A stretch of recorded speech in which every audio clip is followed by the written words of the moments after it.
Good morning, good morning. So, most people's CVs fall well short of achieving what they need from them. And here are the three biggest reasons why, the three biggest mistakes that people make when they write their CV. I'm James Foster and Careers Matter. And don't forget, if you are watching this on YouTube, hit the subscribe button. And if you're watching this on Facebook, then follow us and get all the latest hints and tips that we have to offer. So here are the three big mistakes people make with their CV that is stopping them from getting the jobs that they really want. And I've been doing a theme this week on writing of CVs and preparation for jobs and things like that. Yesterday I did I did the reverse of this, which was the three things you should be doing, and to some extent this is going to be exactly the polar opposite. The three things you shouldn't be doing is going to be the opposite of the three things you should be doing. So I make no apologies for repeating myself, because these points need to be really pressed home. The CV, your CV is, as far as as your job search is concerned, is the one document that you've got that will really promote you and sell you. And this is what the process is. It's a sales process. You are going out to the market with what you have to offer. And if it is not clear what you have to offer, if it is not clear what value you're taking to the market, you're not going to get what you want. So yesterday we spoke about your CV being clear and concise. So that's the first big mistake, is people don't make their CV clear and concise.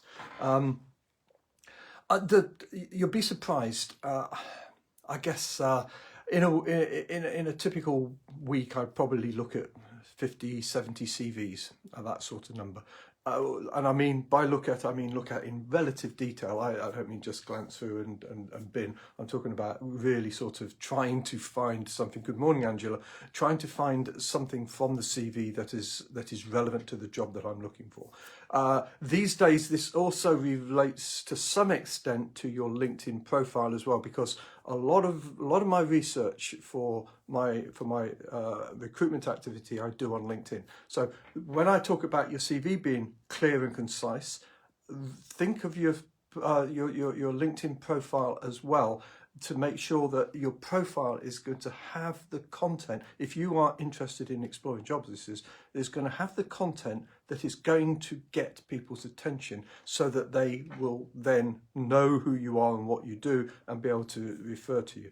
So, but from your CV, it's a matter of making sure that your CV, the document that you write and that you send out in application to a job in one way or another, is readable. Yes, it's readable. So I've looked at CVs that when you look at the first page, your eyes are just, it's almost, where do I start with this? There's so much detail crammed into it. You've got a whole page of A4 and every inch of that page is filled. And it's so hard to just know where to look. You sort of, your eyes are not drawn anywhere on them.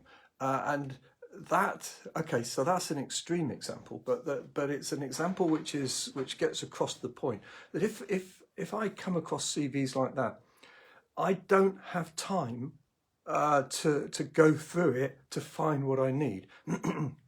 What I tend to do is, if it's in my database, I'll go through the list of keywords that I've extracted through my database, and if those keywords aren't there, I'm binning the CV. I'm just not going to look at it. And to some extent, this is what happens when you are putting your CV through to a job. It gets pushed through what's known as an ATS, an application tracking system. And that ATS is a filter mechanism. So your CV goes into it. It has key criteria that it is extracting. If you don't meet those criteria, your CV is pushed to one side and never looked at again.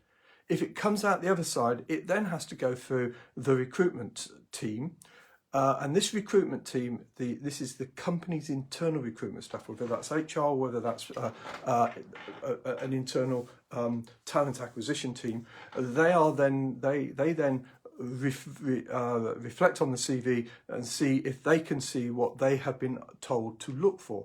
And if it's not there, then it's binned. And we'll come back to that point later. But making sure that the CV is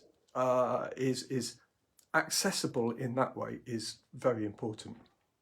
And as I say, I'm going to come back to that point again in a minute.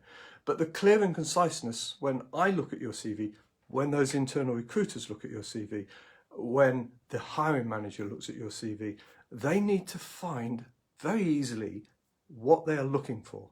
Your CV needs to tell them very clearly and concisely the reason why they need to talk to you. And that's what's missing on so many CVs. That's the biggest, is probably the biggest mistake, is the layout, the formatting, and the fact that the information, it might be there, but it's hidden in the text in such a way that that people just don't go to get it, and or it's written in a vernacular that's not used by this organisation. So the language, the phraseology that you're using isn't used by that particular organisation, and so they the people that are sifting through the CV don't recognise you. Again, that's that other point. So that's really the first mistake, is making the CV long, complex, too detailed, and not readable. Second mistake then. So yesterday we talked about tailoring your job. Well, that's obviously the second mistake, really, isn't it? If you don't tailor your CV to the job, then your CV is not going to get the point. Or rather, what I should say there is that your CV is not going to it's not going to grab the attention, because it's missing the point. That's what I really mean to say at that point. So if what I mean by tailoring your CV, we mentioned this yesterday. What I mean by tailoring your CV is quite straightforward. The job that you are applying for, the company that you want to go for, whatever it is that you are looking for, the CV has got to reflect it, and it's got to reflect it in several different ways. That's got to be around, as we've just said, the verbiage that you use, the types of language, the types of words, the keywords, the phraseology. That's important. But also that if the job spec is asking for a specific set of experience, and there is no way in your CV that it talks about how you've had that and gained that experience, then your CV is missing the point. So it's not just about the keywords and everything. It's actually about what you've done and bringing out what you've done to reflect the job. So if you're a project manager and the job spec is asking for somebody that has managed a certain type of project, then you have got to make it abundantly clear how you satisfy that requirement. And of course, it may be that you've not done exactly that, but you've done something similar. So bringing out exactly what it was you did and why it's similar, and why it's relevant. So that you effectively are spoon feeding the reader, so that they know categorically that, in your opinion, you meet that requirement and why you meet that requirement. They may disagree with you, that's another matter, but unless you've actually done that work, then they are not going to go and do it for you. So you have got to make sure that when you read the job spec, that you reflect what the job spec is asking for.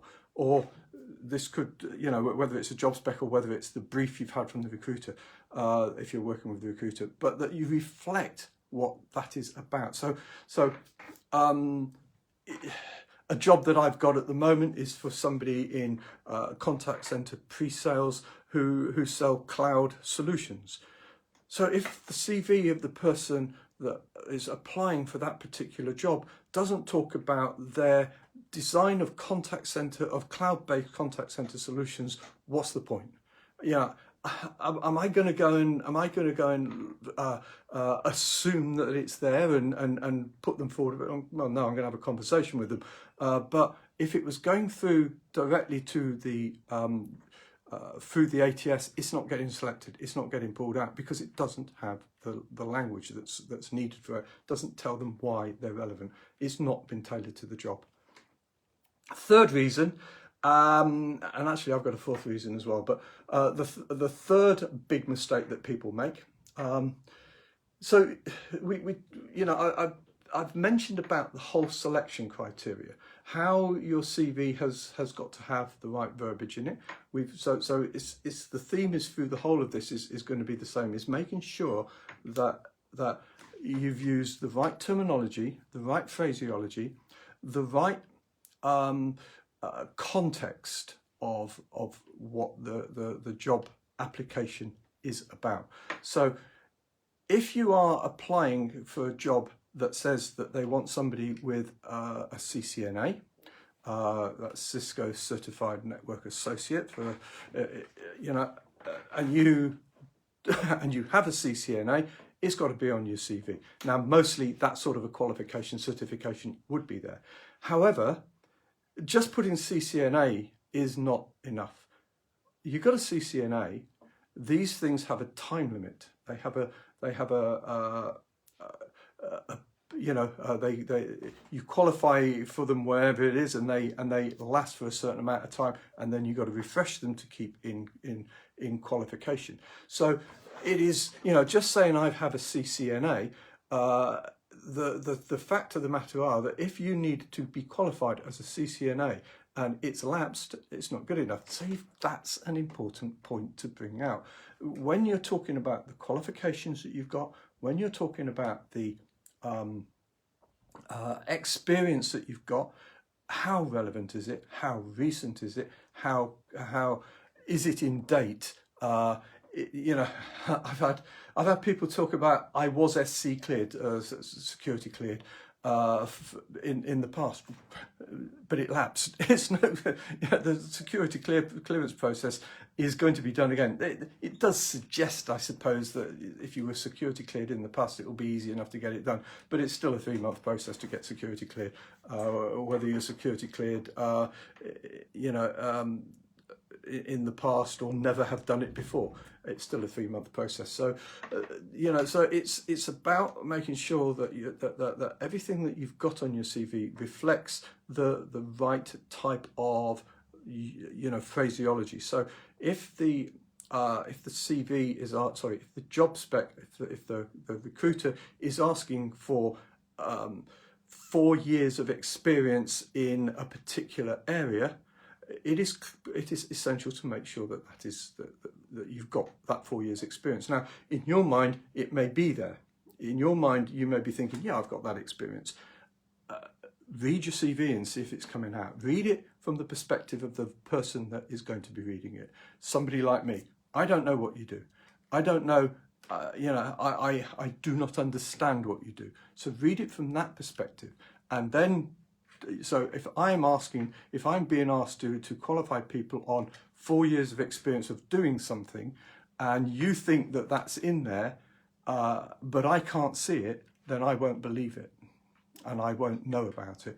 So it's about being very clear, very concise, making sure that your CV has the right language, making sure that it is tailored to the job. And the last point is making sure there's a big wow factor. And this really comes out of what I was saying yesterday again, and I've included it again because it is so important. The big wow of your CV, grab somebody's attention. Why you for the job? Make sure that that comes out and it leaves the person wanting to know more.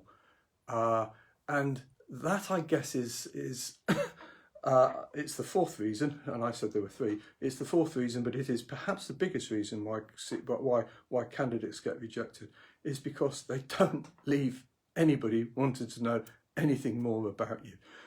It's, you know, if you read a CV and it's bland and boring, and it's just a succession of functionality and a list of skills, you know, the reader just loses the will to live, because he's seen 10 of those already with, I've got this skill, I've got that skill, I've got the other skill, I did this job, I did that job, I did the other job, this was the function of the job. There's no wow factor. There's nothing that's telling the person why you. There's nothing that's grabbing their attention. Okay, so all the clear, concise, right verbiage, all the rest of it is trumped by the fact that you've got to have the wow factor. You've got to grab the reader's attention. And that really comes down to understanding what is going to grab their attention. What grabs people's attention is if you can save, well, here's the 5 reasons. I'll give you 5 reasons. And this is actually another video for another day. The 5 reasons are that you're going to make them money, you're going to save them money, you're going to save their business, you're going to save their reputation, or you're going to save them time. All of those 5 things are will give a wow factor if it's presented in the right way. Making money, saving money and time, they're obvious. Reputation, you know, having turned around failing projects is about making money, but it's also about saving the reputation of the business, so that other, you know, that you're going to win other contracts. But it could also be about saving the business when the business is right up against the wall. If it loses this particular contract, or in one case that I heard from one of my candidates, where there was a massive security threat, and what he did for that business was actually give them the infrastructure, the security infrastructure that enabled them to carry on operating. And in that respect, it saved their business because they couldn't operate as they were. So it's that big wow factor that gets across the fact that you make and have an impact. Anyway, that's it for today. As always, there will be with this video a link if you would like to talk to us more about your career, about how we can help you to tune your CV to make it as effective as possible, and how we can help you to get your career to the next level. Then follow this link and schedule a 20-minute call with me, and we can start that process of showing you or helping you to get to the next level. This is James Foster, and Careers Matter.